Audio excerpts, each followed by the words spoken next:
to ask you about this idea about your relationship to beauty or identity at whole. Well, I think beauty for me is more so like related to things outside of like the person or appearance, and then I think all of those principles that I look at I can reapply to beauty in general.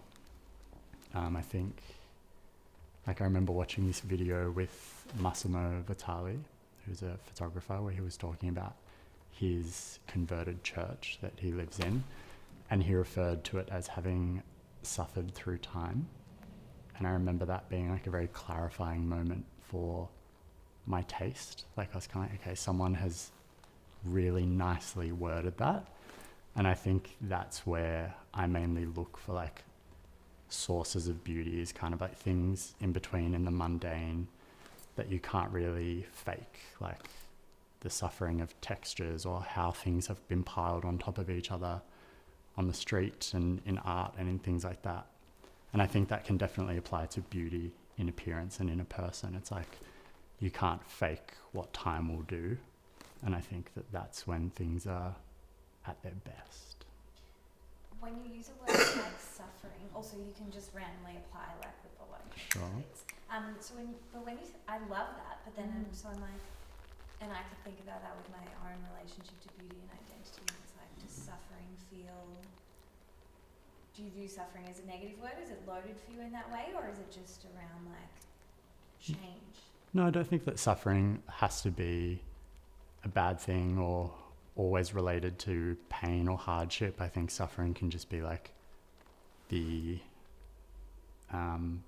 process of change and how things have been affected to, you know, or affected by the weather or by all of these things. And I feel like everything kind of follows that same process in its own way. It's all its own like suffering over time. And do you have an example of your own suffering or change over time with your style, or?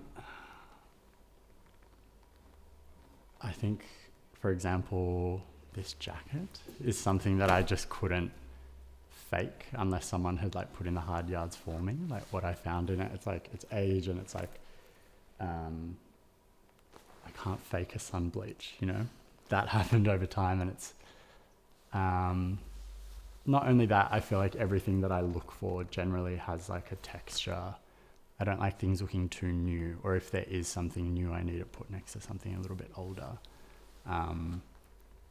Yeah, and I think that goes for everything. And yeah, likewise in appearance, like I like to see a bit of gruff. I can't have everything look too polished. How does that then make you feel about aging, like personally? For myself, I'm pretty excited about it. If I wasn't balding, I'd be excited to have grey hair, but I don't think I'm going to make it there. But yeah, I generally, like, I remember as a kid, I would always go on and on and on about Jane Fonda. And my mum would be like, Jane Fonda? Like, you can have anyone as a reference of beauty. And I was being like, oh, she's got it. Like, yeah, I think aging is like a really beautiful process. Do you still feel that way about Jane Fonda? Always. Talk to me about your relationship to like jewelry as a form of self-expression, and then maybe under the lens of like earrings, and I don't know what this one is called, but how much, I don't know how long you've had them or how much it's an expression of you. I think growing up in Turkish culture, the concept of gold is really commonplace and a really big part of like the material culture and the communication of, you know, investment in your assets, in celebration and all of those things. And the brand that I work with, Cleopatra's Bling, we look a lot at, I guess, historical examples of jewelry and adornment in general. And I think a lot of those references come from the history of male adornment and, you know, the Maharajas of India and what happened along the Silk Road and the Ottoman Empire and all of those things, the Roman the Roman Empire. And I feel like that is a perfect example of what I was saying about having something new and old in the same place. It's like I like the shine of gold, but I like it to have a bit of texture or something. It's like I like diamonds against something really textured. And I feel like for the team that I work on, that's kind of where all of our interests meet. We all have a very different perspective, but all of us kind of meet at that same point of having this like absolute adoration for history, and referencing history, but creating something like new and updated. And for me, I think wearing gold is almost that kind of thing where it's like I feel like I'm citing my upbringing and my culture and the things that I was taught and know about that, but also doing it in my own way. It's like I don't really know any other Turks with a bridge piercing but I think there is something quite ancient about like adornment and jewelry, and I just like to figure that out in my own way. And so did you grow up with like all family members with lots of jewelry too? So was it a specific like separate choice where you were like, I want to wear it or I want to get this piercing? Definitely, like jewelry wasn't explored in the way that maybe I do. It's in a much more like traditional setting of like, I remember kind of going through my mum's essentially like her dowry of what was given to her, and things like that. It's, very common for Turkish men to wear like, a big signet ring and chains and all of those things, but it's in a completely different mindset. And I kind of like to blend those two ideas of how I would approach it and what I know culturally. I think like that's the best way to kind of have a fresh perspective on something, is to take two very like different things from your life and put them together in a combination that a lot of people may not have exposure to. And how do you reconcile that with, sometimes I think about the different entry points that people arrive at in fashion or beauty or say like jewelry. Are you okay with, like you have this sort of like cultural heritage tie to say like jewelry, and then are you okay with some young guy or girl walking into the store being like, bridge piercings are cool, that's why I'm getting it? Specifically with bridge piercings, or do you mean more like cultural? Jewelry and expression, or maybe fashion. Like there's a difference between people wearing stuff or taking on fashion because it's trend versus maybe understanding where it came from, or picking something that they really like versus just what the masses like. I think any type of expression is worth exploring, whether it's like a collective idea or whether it's something completely original. Like if it's going to either help you stand out and that's what you feel you need, or it's going to help you feel that you're a part of something, that's also just as valid. And I feel like we see that a lot in the work that we do, in that we have our pieces that are obviously, things will become a trend and they'll become an essential for that reason. But being that we do bespoke and being that we like explore all of these different cultures that we all have ties to or experience in, it's quite nice to share them and for it to be a new idea for someone and to watch them take that risk. And I think that applies to not just jewelry, but beauty or fashion or ideas, whatever it may be.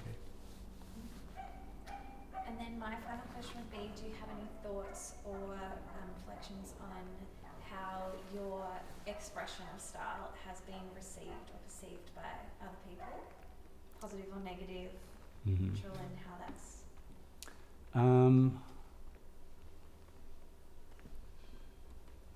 Yeah, I mean, I think for the most part, like as I've gotten older and become a lot more confident and comfortable with my own decisions, and I feel like I can back them kind of like after a short lifetime of all of these like references and images and everything that I've just kind of like taken in, I can kind of collage them in a way that makes sense to me, and I feel like I can have a unique output, and I feel like that is well responded to, but only once I kind of felt comfortable with it and sure of it myself.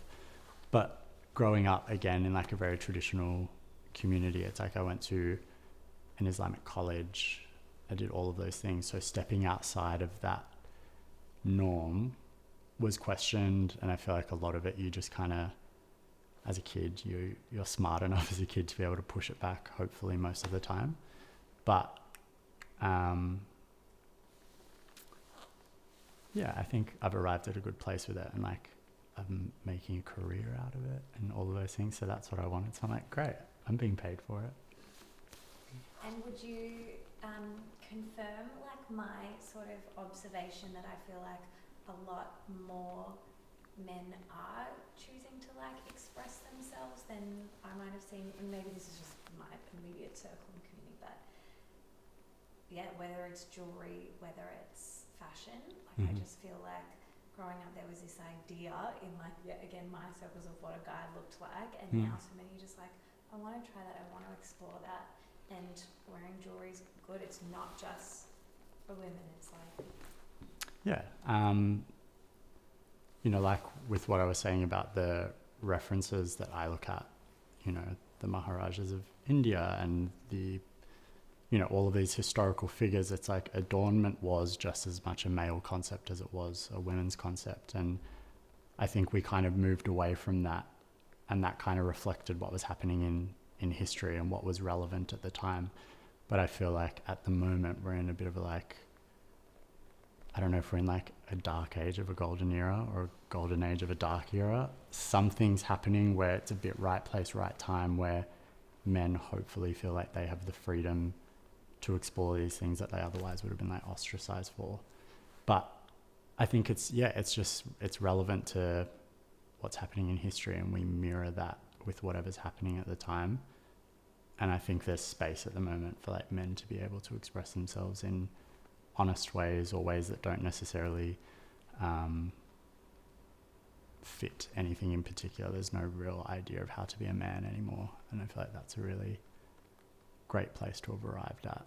And we definitely see that, like, you know, in the industries that like we work in and things like that. The ideas and the expectations have relaxed a lot, and that's hopefully, I mean, it's superficial essentially, but hopefully it has like a deeper effect on people, and more like a emotional or spiritual effect on someone, to be able to not consider all of those things with something as simple as like putting a ring on, you know? Totally. Yeah. I have one. So I've actually chilled it out a lot, but I've always worn like a lot of jewelry for as long as I can basically remember. And I remember I had this, I can't remember if it was like an MRI or something. I used to have like both sides of my nose pierced, and I had to take everything off, and I sleep in my stuff. Like I just have everything on all the time. And I don't know, I felt so different without all my little bits. And I'm wondering if you've had a moment where you've had to kind of take everything off, and how you sort of feel. Yeah, I think a lot of it for me is unconscious. Like I don't think I ever really have that moment of like, you know, being on the street or being on public transport and wondering about the way that I'm being perceived, especially not at this point in my life. But then I think personally, having to do something where I take everything off, I wonder what I'm presenting as without context. But it's not that I feel weird on my own. I just wonder if it kind of changes my output a little bit. Yeah. Makes sense. Well, okay. What was the problem? I was like, yeah, what is it, what happens when people come into the store? Are they like nervous or shy to choose things or find a piece of jewelry? How do you navigate talking to people like that? Yeah, I think for men at work, they're generally looking for some type of permission when they're trying something on, or they're looking to have their choice validated. They'll generally ask us as a team, can I wear this, or can I get away with this? Or they'll generally say that they're going to take a photo to send to their partner before they purchase it.